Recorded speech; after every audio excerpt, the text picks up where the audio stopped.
All right. Hello, welcome to another episode of Autism Lifeline Links Across the Spectrum.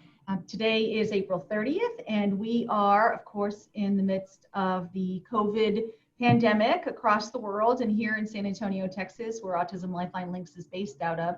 So we are now doing these instead of live, we're filming them, and then Leslie posts them up for us on our Facebook page. So we appreciate her extra steps in doing that for us. In San Antonio, we have this community. We're very lucky. We have a great community of people who serve people with developmental disabilities, intellectual and developmental disabilities, as well as people with autism. But one of the things, like across many communities, we struggle with communicating very well across all of those different organizations. Everybody has their own mission, vision, values, and their own funding sources that they need to make sure they're adhering to. And of course, in the nonprofit sector, we don't always have the extra resources for extra human capital to do things like collect data or spend time on public policy or advocacy issues. So Autism Lifeline Links was created as a backbone organization in what's called collective impact model to try to bring together everyone in our community, all stakeholders, whether they're organizations or hospitals or physicians or advocates or self-advocates, schools, to try to make sure that everyone who has a vested interest in working with people with autism and intellectual or developmental disabilities is working together, communicating well, breaking down silos, and impacting public policy and community engagement well. Telling wonderful life stories and success stories about people on the spectrum and people with disabilities is one of those key things that we want to make sure that we're doing. So as we come up with these Facebook ideas and these sessions, they all come out of our work groups, and we have multiple work groups that meet every month, and they come from, again, these community stakeholders. So we were having conversation about employment and how important employment is for our self-advocates and our young adults, and the transition to employment can be tricky, both for the individual as well as for the family or the caregiver. So what are some things that we can do to make sure that they are ready for employment, and that even their families are ready to let them go on and have this employment? And so I see Abby shaking her head because she knows that as a teacher and as someone who's in the school district, so often the young adult is like, yeah, I'm gonna work, and the parents like, oh, transportation, or who's gonna be there? And so we get into some of those issues. So it really led to a story that Abby will tell later about a young man that her principal shared with us at one of our meetings. And it makes me cry every time because it's such a beautiful story, and it really shows how it's important to find success for every individual who wants to work who has a disability. But that isn't always easy. So having amazing people like our panel here today are the most important part of that role. So the eagerness of the individual, the willingness of the family caregiver. But if we don't have amazing people who are going to work to try to find the best fit for these individuals, or employers who will make the accommodations, it is for naught. So we're excited to talk a little bit about that today. And so with us, we have Leslie Bellieu, and she is the executive director and the CEO of Southwind Fields, which is an amazing organization here in town that works to, they call them locals. They call their client locals because they are part of a local community, and they are a community within a community, as she says. And they help find them independent housing, employment, and teach them the life skills that are those finishing touches so they can have the highest level of independence. And then we have Todd Foreman, who is with PCSI, and they are a international, correct, company, and then we know they're a multinational company who works to employ people with disabilities of all levels, so people with intellectual developmental disabilities, veterans across the board, and they have a lot of military and service contracts. So we're glad to know that a number of that population is still working in this COVID space because they're essential workers, as we understand. And then we have Abby Hughes, and Abby Hughes is a teacher over at the Nellie Reddix Center, and the Nellie Reddix Center is one of our North Side Independent School District schools, and it is just the most remarkable place where young adults go when they are transitioning from high school to independent living, and they teach them the most amazing skills and find them employment and help them be the best they can be. So I wanted to just introduce everybody and let everyone know who's here. And I'm Cara Magrane. I'm the Executive Director of Autism Lifeline Links. So I want to talk a little bit about why it is so important for people who have an intellectual developmental disability or on the autism spectrum to be able to have work. Why is this important? You know, people are like, well, I don't know. I don't always want to wake up and go to work. So what's the big deal? So Abby, can you tell us, like, why is it important? Why is it important? Well, what we found, and not what we found, what we know is that everybody, every human being, regardless of who they are or their ability, has a dream and a desire to have purpose in their community. And so with employment, it just gives that dream reality. Some people, some individuals never thought that they would actually achieve that. But when we see our students working, the joy that comes across their face, the purpose that they have, it's amazing. It is. It's so great. I think, Leslie, how about you? You see a lot of your guys maybe a little bit older than Abby's, and you work closely with Reddix too. They've done a nice job of helping prepare their students, and not every district has the ability to do that. Or so can you talk a little bit about why it's important, and then tell me a little more about some of the anxieties that maybe families are feeling about that transition? Sure. So we do work super closely with Abby and with Todd. They're amazing partners. So what we know for sure with our guys is that, or with our locals, is that work is important for a sense of purpose and that sort of thing, like Abby said, but it's also important too for our locals to feel like they're contributing to their own care, that they're not just receiving, that they're able to pay their own rent. In some cases, or they're able to buy their own groceries. They don't necessarily just have to always be receiving handouts. So that sense of purpose and pride is largely attributed to them being able to work, even if it's just a few hours a week. It's better than nothing at all. So work is not everything, for sure.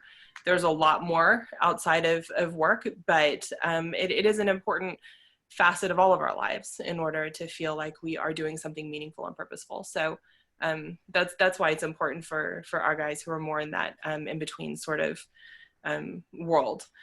So yeah, what was so when you think about the in-betweeners, we just had this conversation earlier today, and we have it often, and talk about the in-betweeners, right? So you both have, and a lot of the people employed at PCSI or through PCSI are also what we in the industry kind of, you know, haphazardly call in-betweeners. Can you explain a little bit about, Abby, you know, what's an in-betweener? What does that profile look like? When you talk about in-betweener, are you talking about individuals that have a desire to work that may not necessarily be able to work without support? Yes.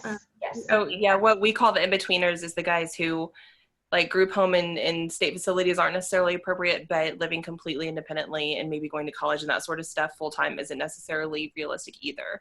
Okay. So they're kind of in that in-between phase.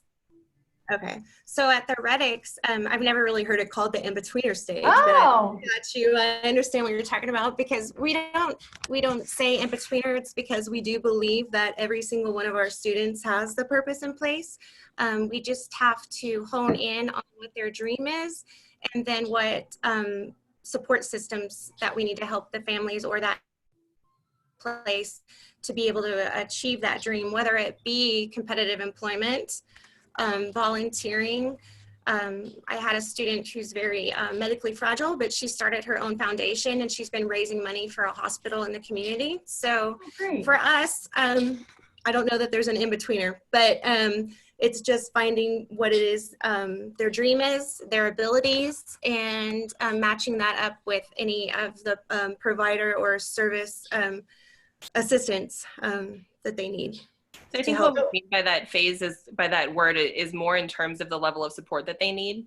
Right. Like, they don't need a ton of hands-on group home kind of support necessarily, but they need some. So they're kind of right there in the middle. That's I think what we mean by that. And so I want to come back to that, especially the finding the fit, right? Like, how do you do that? People, so often we even talk about ourselves. I don't know if anybody else jokes. I know people who around me know, I'm like, I'm 48 years old and I still don't know what I want to do when I grow up. Like, I just don't. I'm very, very lucky to have been in some amazing organizations and do great work every day.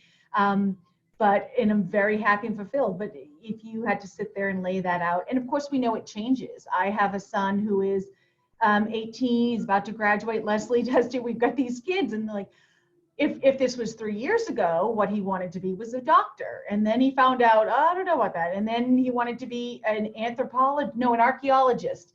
And then we went and started looking at rocks. He's like, I don't want to do this. Like, so, you know, I mean, like, even like neurotypicals, we're like, who knows what you want to do? So I want to get back to that in a second, but I want to bring in Todd to talk a little bit about PCSI and what your mission is, and how you tell us a little bit about the profile of person who gets work through the contracts with you guys.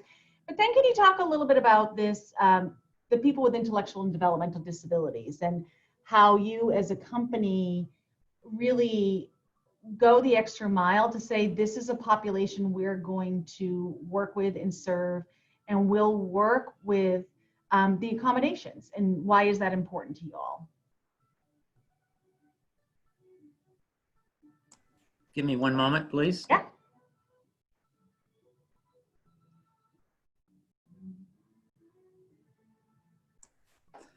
Yes, ma'am. Thank you, Cara. I appreciate you having me. I'm back. I work for PCSI. I'm going to just go with Professional Contract Services Incorporated, okay? PCSI. That people get that one mixed up. It's an amazing company, and I think most of y'all know us well. Our CEO, Carol Schubert, former city councilman, and he's been with the company now about 20 years. We're out of South Austin. Not quite international yet, but we want to be. We are definitely national. I think we're in 10 states in the United States, to about 1,800 employees. Most of those have disabilities, and they serve under lots of different contracts, mostly federal, city, county, state types of contracts, right? So we are primarily a federal contractor all over the U.S. Just for instance, we have a couple hundred at Fort Hood in the dining facilities. We have a few hundred in the hospital at Fort Carson, Colorado, doing hospital maintenance and grounds maintenance and cleaning, and we're all in jobs like that all over the U.S. We are at Ability One program and serve all of our clients, and we know how to help people with disabilities get jobs with disabilities. And our business is pretty much in the rehabilitation. I was hired about 5 years ago by Vanessa Ferguson, the director of rehabilitation for PCSI. Okay. And amazing thing about the company is it's a company that not only is a major contractor for those with disabilities. I think we do well. We make a lot of money. Is that they put their money where their mouth is. And about 5 years ago, they set me loose, and I met Abby back then, working closely with the Nellie Reddix and some programs that we run together. That's called Project Search, and I've worked with Leslie as well here to help some of our folks get jobs. And so my company basically allowed me and a couple others to run amok in San Antonio, and basically they just said, go help get kids jobs, right? And by kids, I mean beautiful young adults. I say that with love. And so it was started out by myself in this program, and it's done so well. We place mostly people in transition. Transition is 16 to 25-ish, right? We focus on those because that's where we think the need is. And the beautiful thing about it, Cara, is that the company doesn't need any recompensation. So for instance, my salary, and I have 2 assistants now that also salaried by PCSI, there's no requirement for VRS repayment. Often when people place folks with disabilities into jobs, how they make their living is to get a fee for their services, right? By placing young adults. And so my company doesn't necessarily need or even want that. And so I'd say 80% of the cases that I work with Leslie and sometimes with Abby's school, It's for free, and there's no requirement, because there are so many young adults who really need help, and they're either not aware of VRS. I know VRS might not want to hear this, but there's a lot more than they could ever service. They can't, and there's plenty of room for the rest of us to help these folks to get jobs. And so we do that without regard of whether we get any recompensation back or not. And so that's the unique thing about my company, that it does that there's no other company. I don't think you guys know of any. If so, let me know. But that does this kind of thing, off their back for free. Actually, it's for a loss, right? And I just say that to give you an idea of where the heart of my company is. And I'll shut up in a moment here and answer your question. But we have had a great run. Just yesterday, I submitted my weekly report to my boss, Ms. Ferguson, and we just reached our 300th placement. Wow, that's great. Congratulations. Leslie's smiling because many of those were hers. That's right. Thank you, Leslie, with Southwind Fields, and Charles and all the folks that work there. Many of those were Abby's folks, some of her students actually that we placed out of project. We helped place out of Project Search. The program is called the Community Employment Program. Okay. The PCSI, and I've been managing it now for a few years. That's the. Well, we thank you for that work. Yeah, that's amazing. And VRS, for anyone that doesn't know that vernacular, is vocational rehab services. And so that is that vocational work that these contracts really help to make sure people are able to do. And I didn't know that about PCSI. So I think that is even more lovely to know. It doesn't surprise me given the leadership of that organization and the culture it creates. And of course, Todd was telling us before this call that he has a long history being an advocate for families and people with disabilities in his previous employment and working with the Exceptional Family Member Program, which is the military program, which focuses on the well-being and placement and services of families who are in the military. I'm really happy to see that Mr. Daniel just joined us, and Daniel Seville is the owner-operator of a Smashin Crab. And so I only get to drive by them, Daniel, but I mean, well, no one's, eating in right now during COVID, of course, but, driving by Smashin Crab. And so it is a restaurant here in town. And Daniel, can you unmute yourself, and can you tell us a little bit about how you got involved with the Nellie Reddix? And actually, first, can I set up, Abby, can you set up the story of the young man, or the young man that the story Robin tells, or do you want me to tell it? I believe you're speaking of Krishna. Hi, Daniel. Hi. Sorry for the Christian's skill set is fairly limited, is what his skill set is. And so can you tell us a little bit about Daniel and what he does at Smashin Crab? And then I want to go to Daniel, and I want Danny to tell us how you got involved with these guys, how you got into this, and why it's important, and what this young man brings to you. So Abby, go ahead, tell us about this young man. Daniel can probably tell this story way better than me. Okay. No, I'm just kidding. Krishna is a young man that I worked with a few years ago.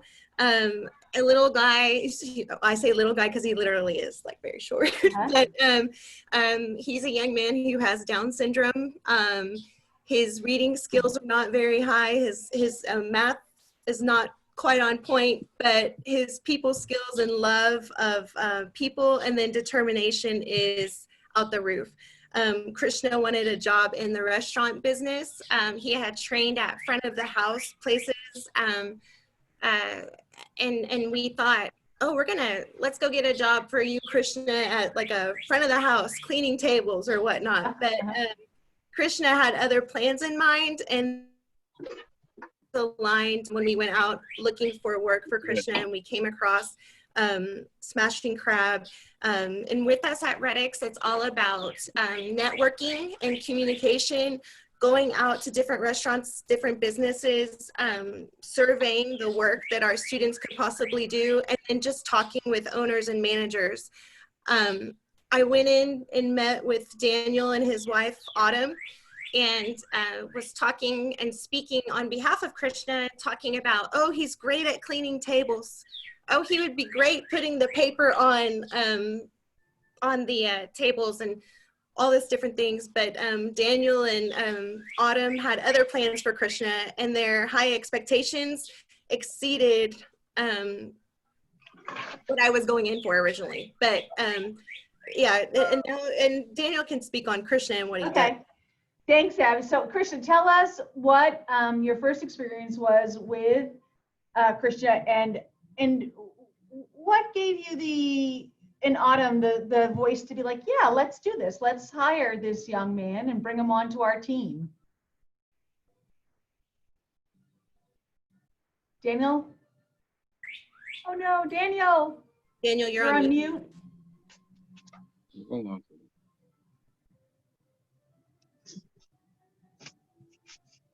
Daniel's on mute and buffering. Sorry, yeah. That's okay, there he is. I'm here. I just got a phone call and it interrupted the whole Okay. room. So, anyway, it's been an absolute pleasure having Krishna and Rachel, working with us. When we had restaurants in Arizona, we worked alongside, there was a program called WAT, Work Assisted Training. I can't remember what it was, but it was similar. They were transitioning some older kids into the workforce and giving them, and this, what they were doing, they're trying to put some of these kids that were a little bit higher level into like a monitored kind of living situation where they could be more autonomous, you know what I mean? Mm-hmm. And I remember, short story, what kind of like got me really interested in helping. I always want to help, first of all, but I was outside our first restaurant we ever owned, and I was painting, and I was touching up the restaurant, and I was on a ladder, and this lady walked up to me, and she was very hesitant, and she said, "Hey, I want to, we have time to talk about a program that we have for, for some kids some disabilities that we're trying to." She told me about the program, all this stuff. And she wholeheartedly, I can tell by the expression on her face, expected me to be like, nah, see you later. But yeah. I said, absolutely. So, and to this day, and this was 2013, to this day in Arizona, those two kids still work there. Yeah. So, and so I already had some experience with it. And these kids, what I love about it is they have, my dad would always tell me, if you see the world through the eyes of a child, you know what I mean? Like everything is new and fresh. Yeah. So having that excitement and that, I mean, they are 100% like love, Yeah. See you when they're happy and they're like, and a lot of times, you get some of these older people, they don't appreciate what they have, and just the amount of appreciation that brings in. And I like to point it out all the time because people love Krishna. Krishna loves to text everybody. You know what I mean? Yeah, and Krishna loves to work, and he's excited every day to be there. And you got the people dragging in, and you're like, look.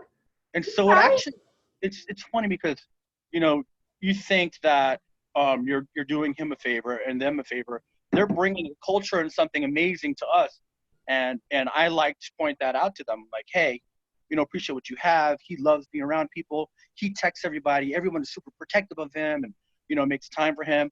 And we've all brought him into our world, into our life, into our culture. Because outside of work, outside of the home, you spend more time at work. Why not make that an environment and a culture, with people that you care about, so. It's so nice to hear you say that, Daniel, because when we think of it, so you said like, oh, we think we're doing the favor. But at the end of the day, one of the things that everyone who hires and works with adults with disabilities who find employment that they enjoy, that they are the joy. They are what is the value add to your organization and your organization's culture. And maybe even your organization didn't have a culture that they thought that was important, but then once you bring somebody in, it changes that. And so can we talk a little bit about Abby and Leslie, what, it may seem easy enough, but if I could, the story that Robin had told, the principal over it, was that, finding this job for Krishna, and, again, his math skills are what they are, but counting 10, he's got it. He's amazing at it, right? So he does instead of what people are often calling, instead of just sweeping and cleaning off tables and bussing, right? Krishna works in the back, and they have to, obviously measure out crab by weight in order to, because Daniel can't lose money hand over fist and say, oh, give him a 20-pounder when he ordered a 5-pounder. And so Krishna's job is this, like he gets the crab from the big bin, he puts it on the scale, he weighs it based upon whatever the directive is, and then he transfers it into the bucket, and then the guys cook it. So he is part of a line cooking system, which, you know, would not necessarily be something that somebody would think that an individual with not the highest academic level of achievement could do. And so having that and putting him in an environment and testing him a little bit is very exciting, and it's a kudo to you guys. But Danielle, I mean, Abby and Leslie, it's hard. It's hard to find the fit. How do you guys start to find what the person's passion is, but also let them know you got to work, right? And you can't just be like, 2 days in, I don't want it. 2 days, like that's, my son and I are doing that with Bill Miller's right now. He's like, I don't want to be. I was like, well, do you want to go to college, buddy? So, you know, let's do it. So, well, if I could speak on Krishna, for example, like I said, we were going in the front of the house thinking that really likes to clean, let's go. Daniel and Autumn had high expectations, and we're like, no, let's put him in the back of the house. That's the most important, or one of the most important pieces of Smashin' Crab, obviously, is getting weight right. And Krishna, when we started that first day weighing those shrimp, he not only weighs crab, but he weighs shrimp, oysters. So I would encourage you guys to go to Smashin' Crab because it's probably some of the freshest seafood in San Antonio. And I say that with all due respect because those shrimp are giant and they have eyeballs, and they scared Krishna out of They scared Krishna out of his mind, and he was like, I am not touching that, no way.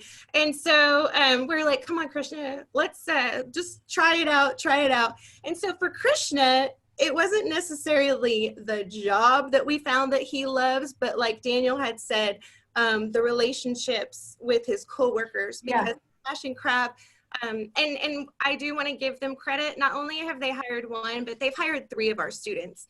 That's amazing. Yeah, they hired Krishna, Rachel, and Giselle. And while not all work out perfectly, Daniel and the owners and all the managers have an understanding that all employees are not only just employees, but they are family members, they're team members, and they're people learning and growing. So where the one didn't work out, she's not continuing her job, Daniel and his staff did teach her some life lessons for her to carry on into her job. So with Krishna, I didn't give a little background. I'm just sitting here thinking and I'm laughing in my head about those shrimp. It was hysterical. But his family is also one of very overprotective. And when Leslie talked about it's not just work, it's so many aspects of life, social, recreation, all different types of life. For Krishna, his parents are very overprotective. His social life is going to church with his mom and dad. So at Smashin' Crab, he immediately bonded with Daniel and bonded with the staff people there. One of his first days of work happened to be going to main event and bowling with his coworkers. Oh, so, nice. Way to get your orientation in. Yeah, well, they're family. And so with Krishna, it's not necessarily the job, but it's the connection with the people. Right. And that's become his social outlet. And he got over those shrimp eyeballs. I love it. Yeah. Because, you know, sometimes there's parts, we all say it, there are parts of your job that may not be so swell, but doing the job and sticking with it is really important. So Leslie, can you talk a little bit about that? Like finding that fit and helping coach them. So even though this young woman didn't work out over at Smashin' Crab, you guys helped her with some life skills that she'll need to move on. And every place, you know, the same way that we move through life, right? Our neurotypicals are guys with special needs. If you are moving through life, you're picking up lessons and you're picking up information, and hopefully you'll use that the next go. So Leslie? Yeah, we start with asking what their passions are, what their goals are, what their dreams are for their life. Like we have one young man named Chris who his biggest goal in life is to own a gym. And so we kind of started talking to him about, you know, where can we start with that? So his first job was at UTSA, and that was kind of, he needed to pay his rent, he needed to pay his bills, so we had to have that discussion, like, let's find a job for right now, and we'll continue to look for other things. So he started at UTSA, he worked there for a few months, we got him in at USAA, which was phenomenal. And at USAA, he started to make these connections. He started to get some confidence behind him. His communication skills started growing because he was interacting with all these employees every day. And his job was stocking the silverware and that sort of stuff in the commons area where all the employees eat. But over time, he was growing those skills, and we were just constantly honing in on, if you're going to own a gym, you've got to be really good at being able to talk to people that maybe you don't know, or you've got to be really organized, and so we were working on those skills at work and at home. And so soon, probably 3 months later, he was out with his advisor. They were having lunch, having their one-on-one for the day, and they passed a gym, and his advisor, Charles, said, if you want to go in, let's go in, and so they walked in, and the man at first started talking to Charles, and Charles was like, hey, it's not me, it's for him, and so they started talking to Chris, and they just fell in love with him. Like so many of our guys, he had so much to offer, and was so loving and so interested and so passionate about what was going on there in the gym. And the owner of the gym said, I don't have a job for you right now, but if you want to just start working out here, you never know what'll happen. Well, within 6 weeks, they had offered him a job. They are helping him to become a personal trainer. Nice. Kind of meeting him where he's at and helping him study. So, we're able to support that on our end as well. And he's working, he's going to compete in a bodybuilding competition really soon. He's got like a personal posing coach. His whole life is different, and he is absolutely on the path towards his goals and his dreams, because he was willing to kind of start working on those things where he needed to start. Right. We all do. And then moving on towards what he was wanting to do. We have that conversation all the time. We all had jobs when we were young that wasn't probably exactly what we wanted to do, but it was something to get us started. Scooping ice cream. I've done some really dirty jobs working with but sour milk smell for all night. No good. Never ice cream again. Never ice cream again. So actually, Todd, I'm going to come back to you. Can you talk a little bit about one of the things that that has even halted some of the progress in our community, in our San Antonio community, has been when you have the conversation with employers, big and small, about employing people with disabilities, and being even honest about some of the accommodations, but always being really honest about the value that these guys bring. Like, they're never going to be late. They're not going to call in with the, what do they call it, Monday morning flu. They're not, none of those things are going to happen with this population. Maybe not never, but they rarely happen with this population. But so often people are, employers, when it comes to like the rubber hitting the road, they're afraid of accommodations, if I do it for this guy, then I feel like somebody else might want to accommodate. So can you talk a little bit about how PCSI tackles the accommodations, and then coupling the accommodations with people like Southwind Fields and Reddix to make sure that the communication with managers is successful for everybody? Because that's one of the recurring themes that we talk about in our work group. Is it's as much about the employer saying, yeah, I'll take this chance, or do something a little different that's non-traditional. But if there isn't good communication between the coaches being like Southwind Fields or the school district, it can get messy. So can you talk a little bit about that?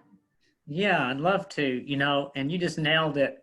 And I think Leslie and Abby, Daniel will agree that where the rubber meets the road is with the manager, right? That's the most critical piece, besides transportation and other issues, right? The magic of any job is with the boss. Even with it's nothing new to us, right? You got a great boss and a lousy job, you're gonna be okay with your job. You got a lousy job with a great boss, it's going to be better, right? It's all about the bosses. And I'll tell you, just like the stories that we just heard from Abby and Leslie, if the match is good, then you're in high cotton, right? Then our young adults, our folks can be successful. And it doesn't matter what UTSA or USAA or Home Depot or HEB, if the corporate level, they can do all the big talk they want. And there are companies in San Antonio, just like HEB and others, who do the walk. But for the most part, they can say they have integrated employment. They can say, you know, they are all-purpose employee, right? But it really comes down to each store.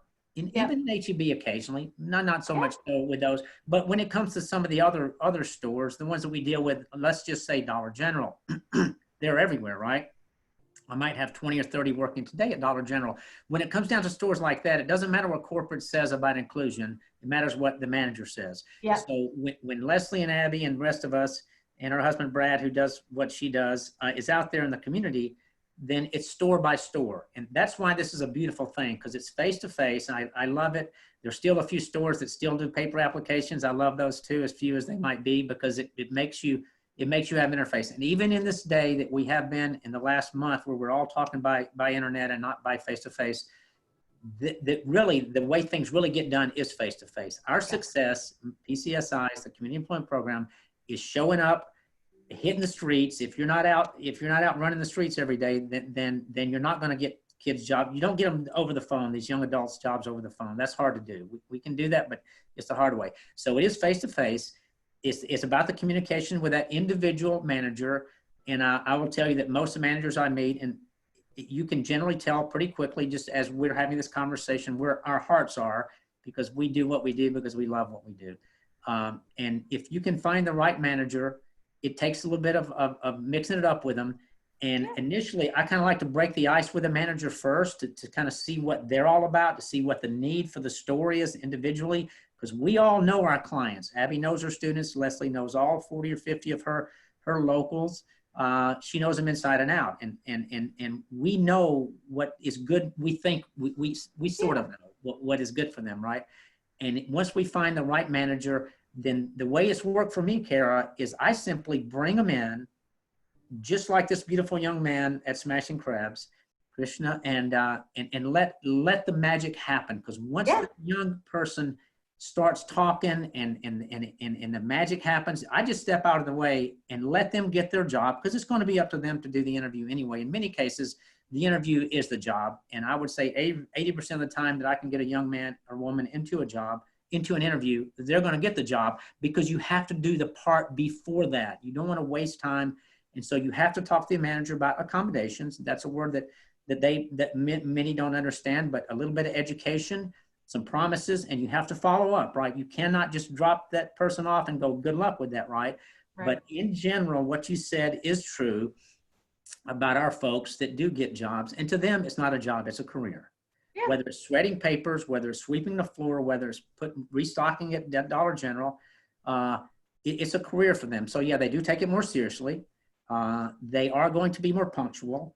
They're going to do what they're told. Sometimes they need to be told more than others, but they will do what they're told. They do make better employees, long-term employees. When a lot of jobs are turning over, for instance, I talked about Dollar General, they do have a high turnover rate. Ours don't. Right. It is much. But in general, I will close by saying they're just like everybody else. They're going to have their issues. They're going to be late for work. They're not going to have shaven. How many kids, young men, I got to say, you got to shave, right? So you got to police them up, just like we would our own children, right? And so our brothers or sisters, mom or dad, we make sure they're successful.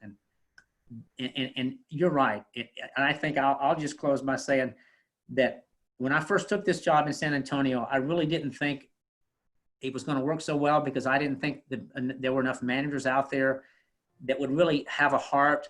But I will tell you, every day, you know, we all have stories, the one Leslie just told me, and I have hundreds of them, where you should have never worked out, but it did, because a manager was willing to make the effort to help this young person get and keep a job.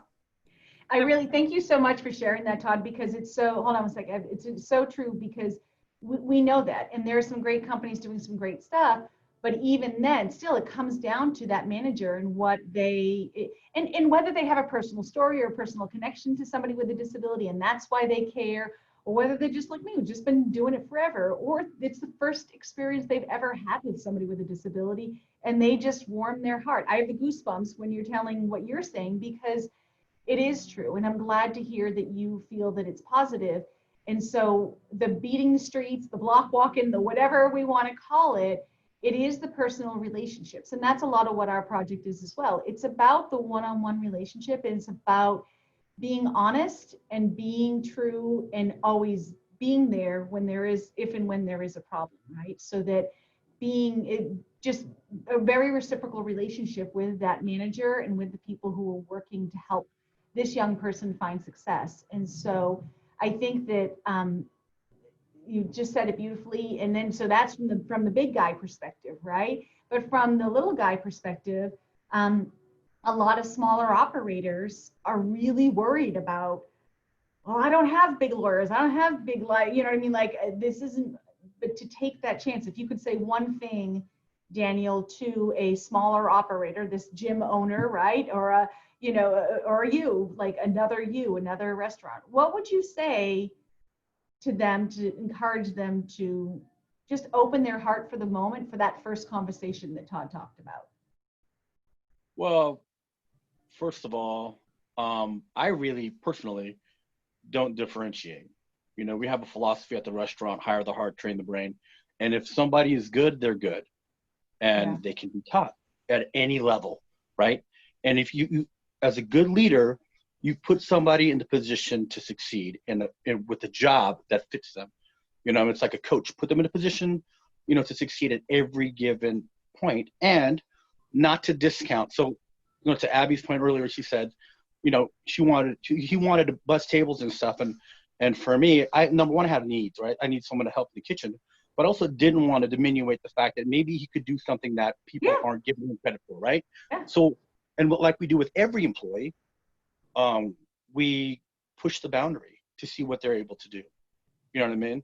And small incremental changes to improve, you know, productivity and success at every given level. It doesn't matter who it is. And if they feel that progress, and if they're, you know, suddenly he didn't want to do that, now he loves it.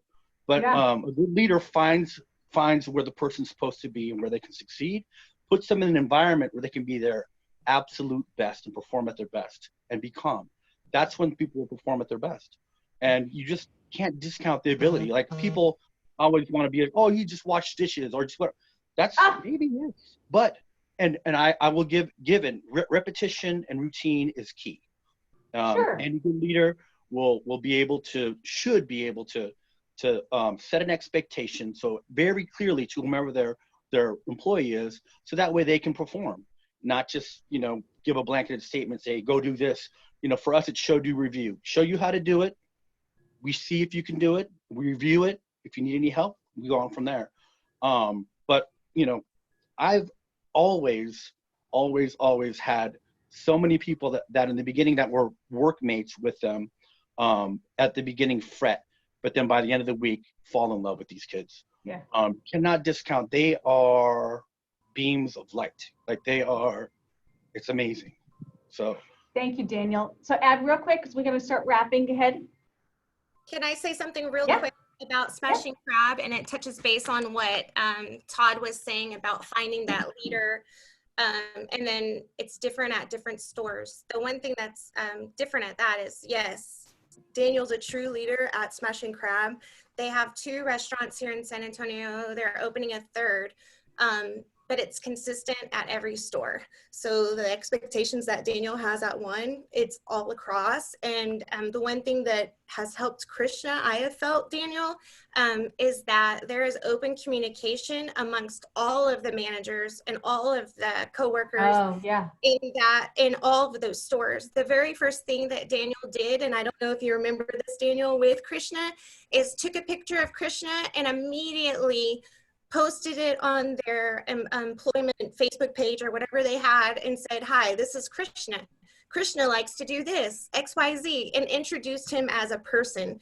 And that was from the very beginning. And he did that with Rachel as well. But the communication across all of the managers stemmed from this high expectations that Daniel and Autumn have had, but open communication and high expectations across the board for our students who have been hired there. I appreciate that, Abby, because one of the things, and it was on a different Facebook Live, Leslie, I don't remember which one it was, but we encourage you, by the way, to go look at our other Facebook Lives. There's some really neat stuff on there. We do one of these every month. But one of them was talking about, it was with TWC and ACOG in Region 20 in that transition period, and how important it really is for people who are considering employing somebody with special needs, that some of the heady things like accommodations and some of the stuff we talked about gets in the way. But I laugh. I mean, I outwardly laugh, and I'll do it right now. What most people don't understand is that you're dealing with all these human resources issues with your neurotypical people, like the people who are having overly religious conversations, or bringing politics, or doing, dressing inappropriately, like all the things that you're doing with your neurotypical humans, you're doing them already. So it isn't much different. And I think, Todd, you said it, the fact of the matter is, if you get these guys well trained, you keep that repetition. And somebody else had said this, not in this, but in a different moment, was, and that young adult or that self-advocate knows to don't talk to other people, which happens with neurotypicals, but the young adult is going to go right to their manager, right? They're not going to break the rules. They're going to do everything. And if they break the rules, you retrain them, the odds are you're not going to have to talk to them again about it, where you have to do that with neurotypical humans in the workspace. So we laugh about it a little bit, because it's like, take that, do that, please do, look into it. We are happy to have other resources for you, but talk to your local Texas Workforce Commissioner or Texas WorkSource. Find the agencies like the school districts like Reddix, or places like Southwind Fields, who are helping people to find that employment. And again, it's not just employment, it is their passion, it's their purpose. The same way we find ours, we want our young adults with disabilities to have that same passion and purpose that we expect for our own children as we move through this world. And even our own neurotypical kids, they're not going to walk into a job and it's going to be perfect, right? They're going to have to go through some of this. So knowing that there's people like Reddix and like Southwind Fields to help support that person, and employers like PCSI and Smashin, it makes all the difference. So I humbly want to thank you all for what you do on behalf of people with autism and intellectual disabilities. I hope you serve as an example and a spark, so that people say, this is something, let's do this. But the relationships, Todd, finding somebody in your church who owns a business, any of these things are a good place to start, because if they understand that it's more than just employment, and they likely will benefit more than the individual will, I think that it can be a love connection, an excellent match. So I want to thank you again. We've got Leslie from Southwind Fields, and Abby from the Reddix Center at Northside ISD, Daniel from Smashin, and Todd from PCSI. I want to thank you all for taking time today. And remember, you can go to autismlifelinelinks.org. There we have our community resource guide in English and Spanish, as well as a New Braunfels resource guide and a Cara County resource guide. And those are really a blend of the resource guides from Any Baby Can, ARC of San Antonio, Autism Community Network, Autism Lifeline Links, Respite Care, all of our stakeholders working to try to get everything in one place instead of giving disparate resource guides out in one place to check them. You can also check out our Facebook Lives, and Leslie does an amazing job for us, making sure that we have so many, where she's grabbing from everybody who touches the disability space and putting that on our Facebook, so you know what's happening. And we look forward to seeing you next month. We're going to be doing some celebration stories next month, a little more along the line of this. And we also know that a number of our people are not working, and we know that that is difficult. So we wanted to just make sure we moved forward with this, and hopefully continuing to inspire people to make sure that we get everybody back to work safely as soon as we can, but then especially looking out for our adults with disabilities when it is time to return to work. So again, I'm Cara Magrane with Autism Lifeline Links, and this was another edition of Facebook Live Across the Spectrum. Thank you all very much. Thank you. Thank you. Thank you. Bye. Bye. Stay safe, everybody. Bye.